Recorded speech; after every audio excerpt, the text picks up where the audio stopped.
Hello, hello, hello. This should be working. Okay, just a second. I'm gonna actually start the video for a moment. Okay, brilliant. So you should be able to see me now. And I think I have everything recording and brilliant. Hello, it has been a while since I've done a live stream and a live video, so it's superb to be doing it again. If you're watching this as a replay, welcome as well. We are going over today addictions. Addictions, as these limiting patterns and block patterns that you usually would want to get out of your systems. And I'm giving you the system that I usually use for every possible addictions that I've held, and it has worked wonders. It's like fairly, not even fairly, it's very straightforward and very simple.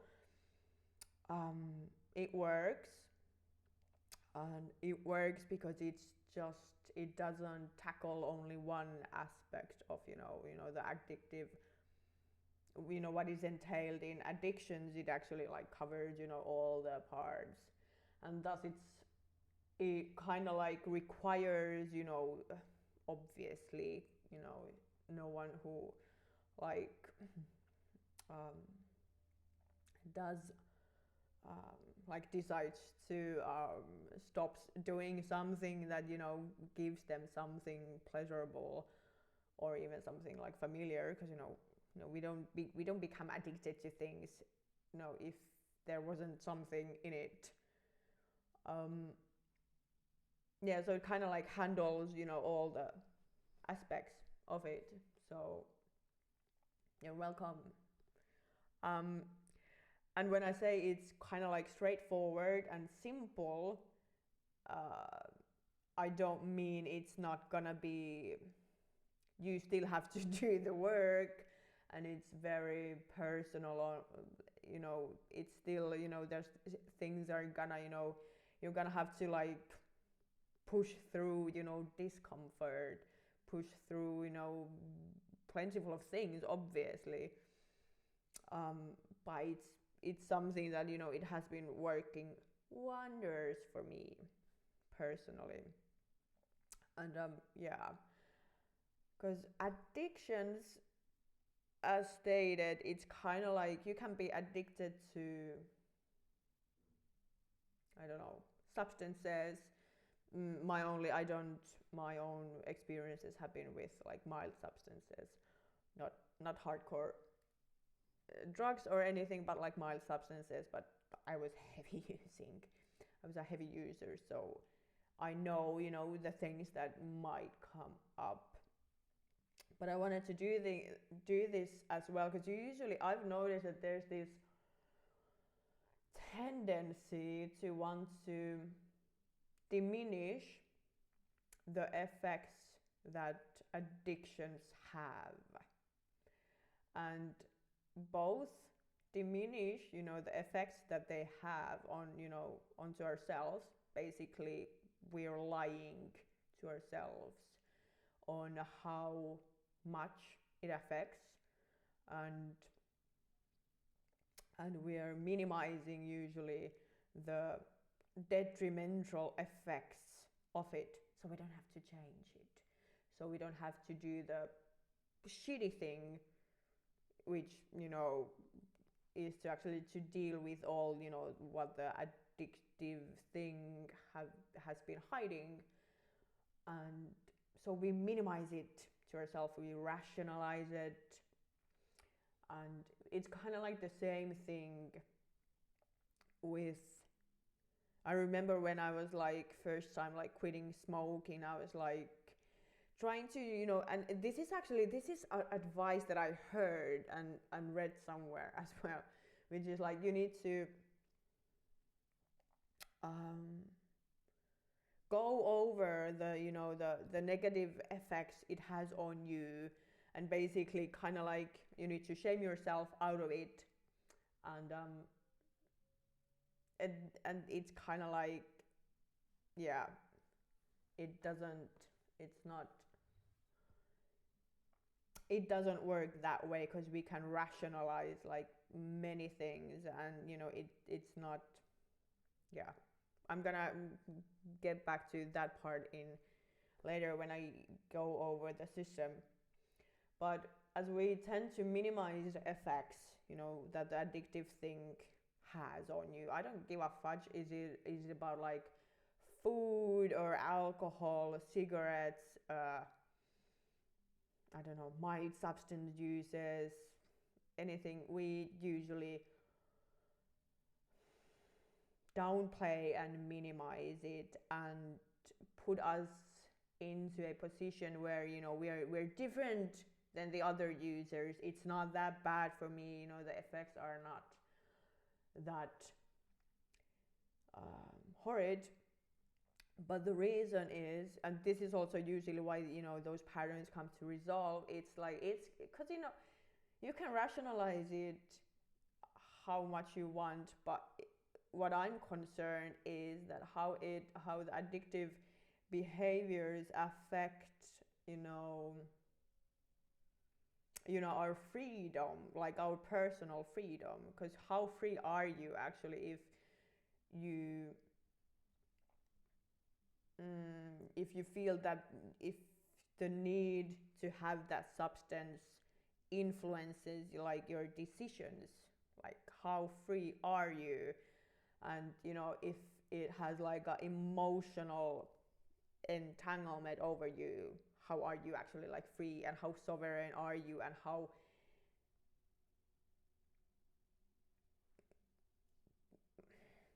how unrestricted are you really? Because you can consciously tell that it doesn't have an effect, but if you cannot stop it, it kind of like has an effect on you, and it will like impact your choices, and thus it also will impact your performance. Because when you put substance, like addictive substance or a thing or an environment or a person above, like above anything else, your performance will suffer, because it has like emotional consequences, and it kind of like affects your integrity as a person. And so it's kind of like it affects your integrity, reliability, and what else, kind of like, yeah. So I think it's a pattern that is very useful to be handled with. And it's kind of like, I think everything that I'm saying is obvious to a degree. Anyone who has like either downplayed their addictions or are in the state that like, shit, I need to change this, knows that. So it's not news in that sense.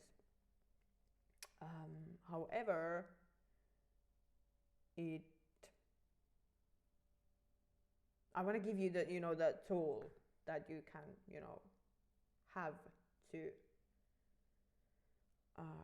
to use when you are in the situation that, okay, fuck, I need to do this, like let's break this pattern and not like limit ourselves to this tendency. Because the truth is that the person, the substance, though anything that you're addicted to does not actually hold the power. You're just like, if you think that you need some substance to be creative, that just tells me that you're like outsourced, that part of yourself, and not like, and thinking that it does not exist in you, which is mind blowing. And that in of itself, tells you, that there's something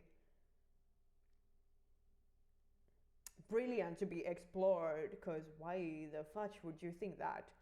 Obviously there are things that enhance performance, and there are things that, you know, we as like interconnected people like need and desire to, you know, to like perform well, and you know, have like this that we need, so that, you know, our uh, I don't know, our cup is full. However, there is a difference between, you know, the addictive thinking, like thinking that, you know, that you cannot go on without something, instead of like, hey, it's like an attachment thingy. So yeah, okay, so addiction like kind of like takes, so it's like it does not equal with power and sovereignty for obvious reason. And the system, I'm gonna go to it. Yeah, yeah, because addictions, you know, it's the need to regularly have something. Yeah. Okay, the system, I'm gonna go over it quickly. This is not gonna be a long video to that degree, so you can just take it and then implement and put it to use. So the system is it's very straightforward, very simple, and consists of three parts. And as I said, I've smoked, I do not smoke now, probably like 12 years of my life, 12. And I partied and I drank heavily. Like to a degree that yeah, it was, I drank bad. And once I realized how limiting that was, how much I was limiting myself, and how much, you know, I was, you know, downplaying the negative effects, and being like, I just couldn't, I didn't want to allow myself to be enslaved to those things, because I I I personally prefer like standing in your own power. So I've mastered this system quite. It has been like iterations of it. So, but system is very easy. 3 steps. Okay, primary focus. You need to get to know the underlying root issue behind the addiction. The addiction to the person, addiction to the substance, addiction to, well, anything. The first step is you want to know the underlying root cause. It's like, it's obvious, but you want to get to know what it is. For example, when I quit smoking, there's actually going to be bonus point to it. I'm going to remind myself after the step 3. When I like quit smoking, because, you know, smoking was my, like, it was like really, that was something like I wanted to, but it felt like horribly difficult for some reason to quit. And when I had to quit, then it's like, yeah, the underlying reason, you know, for smoking, for me personally, and it doesn't have, you know, it's, everyone has different reasons, and thus you need to know what your reason is. But for me, especially when it came to smoking, it was heavily on emotional regulations, that I smoked when, you know, overwhelming feelings or feelings in general came. So I smoked. That was my thing. And I knew that in order for me to easily and simply quit smoking, I need to have a way to treat the root issue, aka to be able to handle and be present in a way that works for me and feels good to me with my emotions, and to be able to communicate those things to everyone.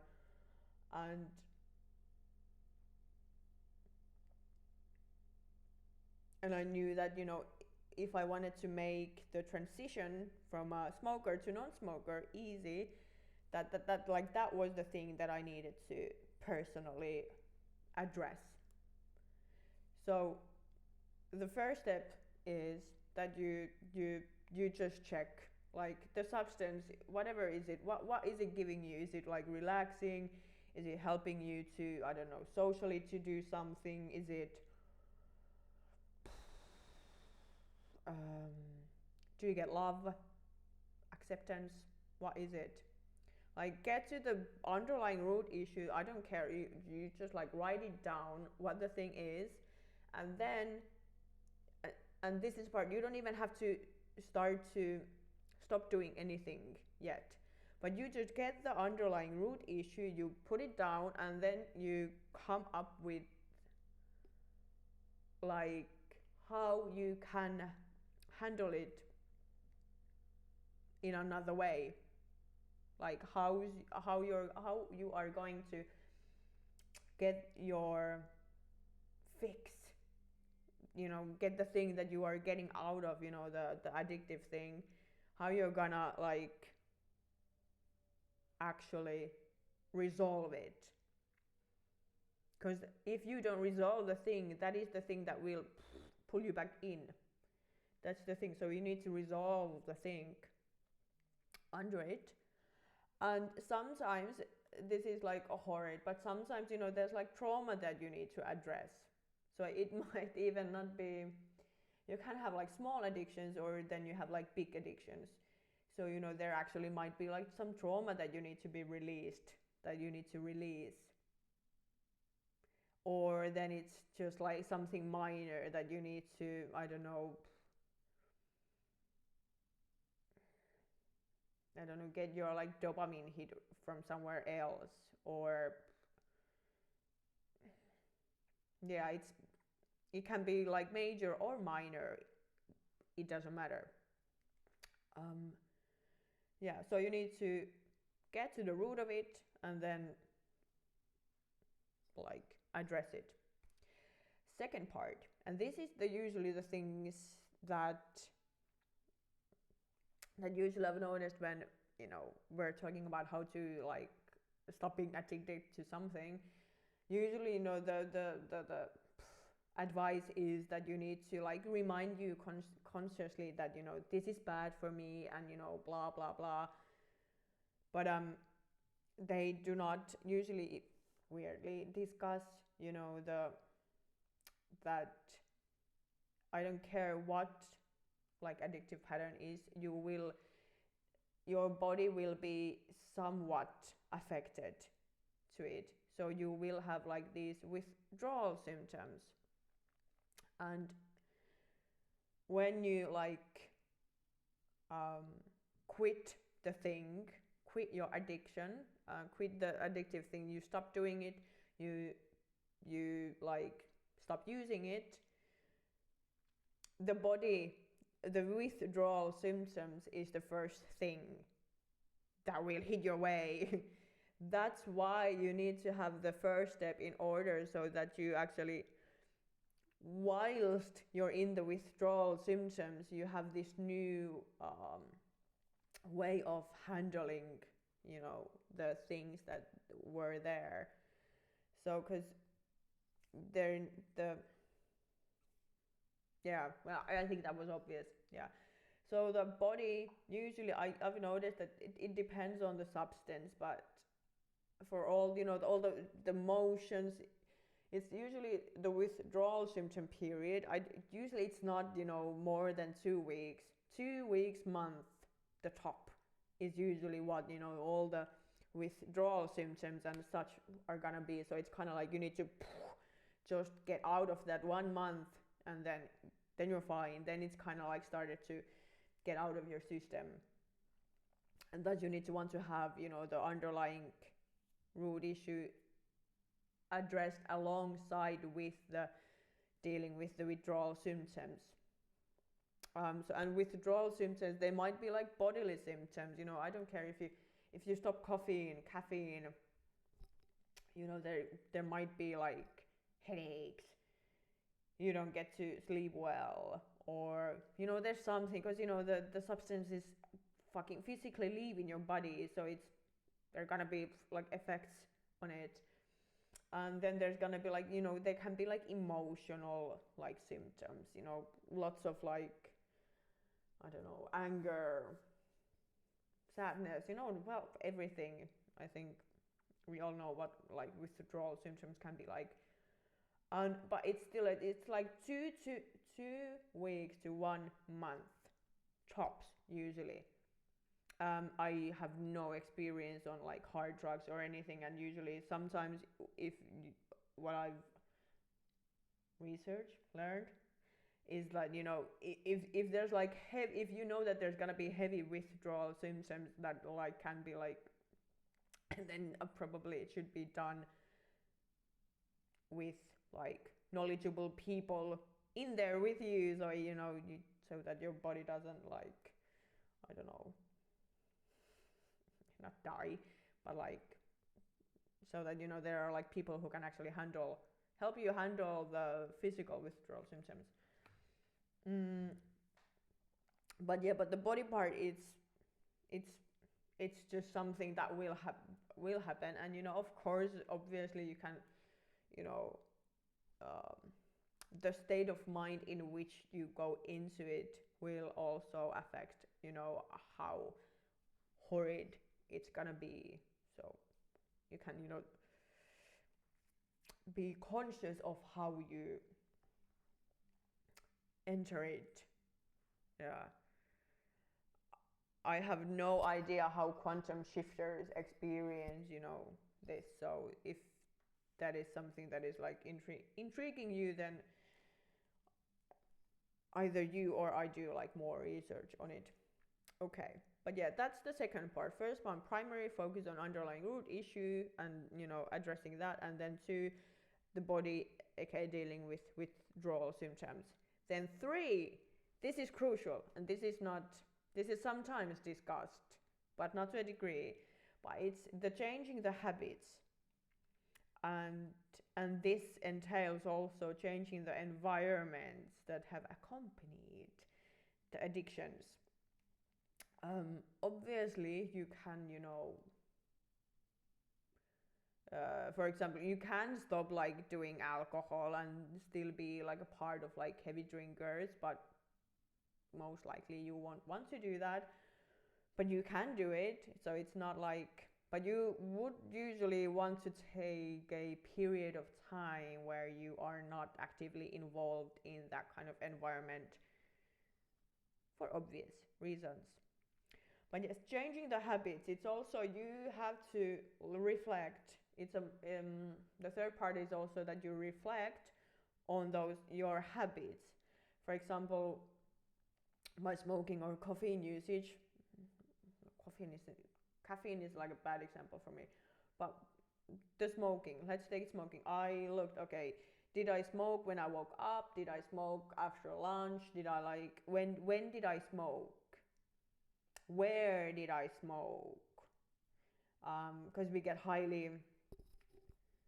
If you're spiritually oriented, you can tell you can look at it this way. If you do certain things in certain places, you kind of accumulate and create this certain kind of energy in that place. It can be, you can use this in both good ways. You can build like gorgeous energy at your home or anywhere where you are, and you build gorgeous energy. Or you can build these hotspots for your addictive behaviors, and aka smoking places. And that has all the residual energy, and it kind of like remind you of like, oh, this is like the place that I used to do things. So you want to change the habit. You want to like, this is something that I cannot give like definite like this is how you should be doing it. It's more like you need to reflect and take a look at your life, like, and see for yourself like which habits you need to shift up, like what habits have been included with you doing, you know, your addictive thingy, and then just change those and create a new habits. But you want to do it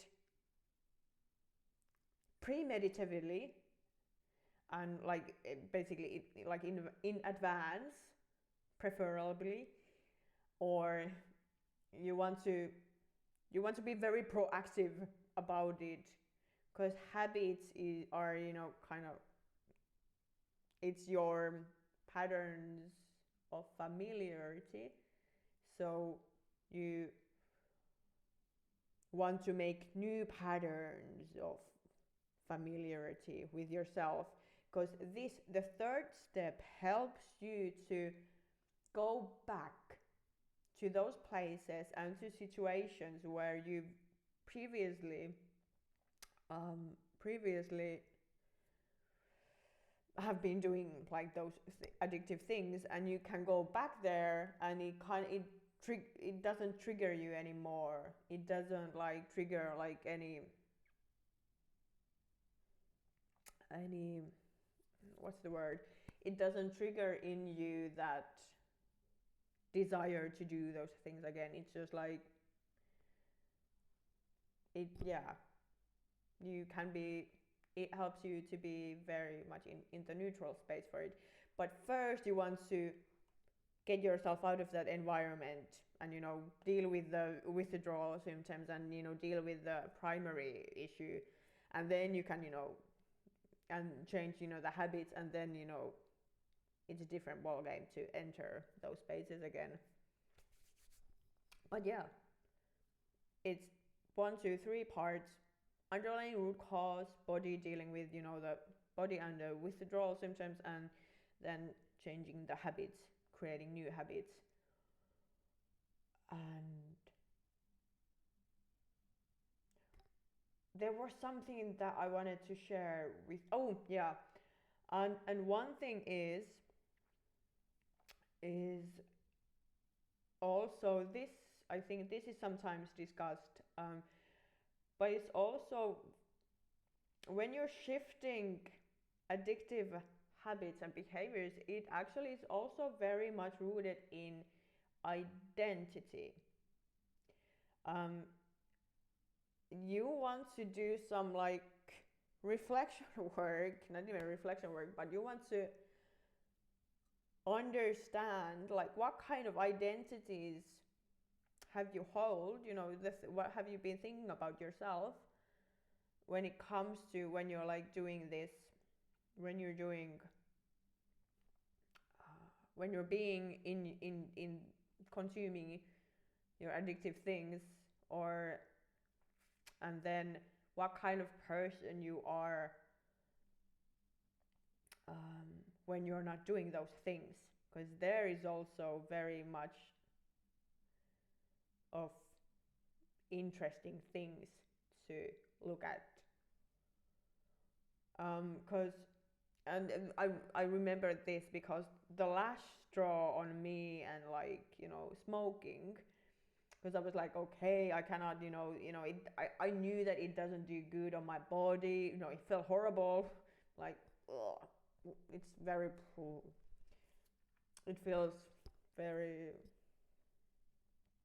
well, I didn't personally prefer, you know, how I felt after smoking, but it still wasn't enough. I was like able to rationalize it, and but the one thing that changed was like when I got when I became a mother, and you know, being pregnant, and the shock of in the identity became very high catalyst, you know, for to actually dropping, because I dropped it immediately when I found out that I'm pregnant. And the reason is because the second that I knew that I'm pregnant, I was like, I'm a mother, and I have a very the identity for me as being a mother is very different. It's kind of like as a mother, I took upon more responsibility. It can also more responsibility of like how my choices affect, that other gorgeous being, and also like what kind of, the identity in my mind, like the preconceived identity of like me as a mother was like, I'm like, it's definitely not a smoker one. So it's the shift was easy also because of the identity shift, if that makes sense. Um, it's you don't have to focus on that part. You can just follow the 1, 2, 3 steps and be like, poof, gone. But it usually will result in in in like this identity thing, and you can use it in your advantage to incorporate that. Yeah, I think that makes sense. Yeah. Yeah.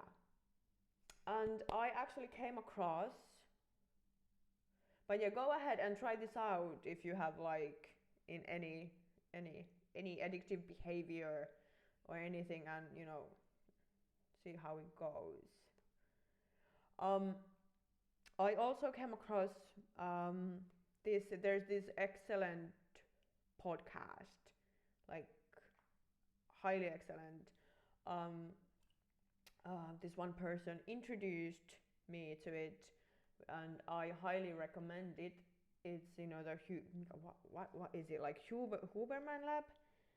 Yeah, and they have done also like episode on addictions. I haven't gone through it. I listened to like one part of it, but they also talk about a lot of like on like the dopamine, and then they also talked about the having the 30-day window where you have to kind of like just go through the mud, and so you come out of the other side. And if go watch it as well. It's really good, and yeah, brilliant. I'll see you on the next live stream. It again, I'm not sure when, but yes, have a gorgeous week, everyone.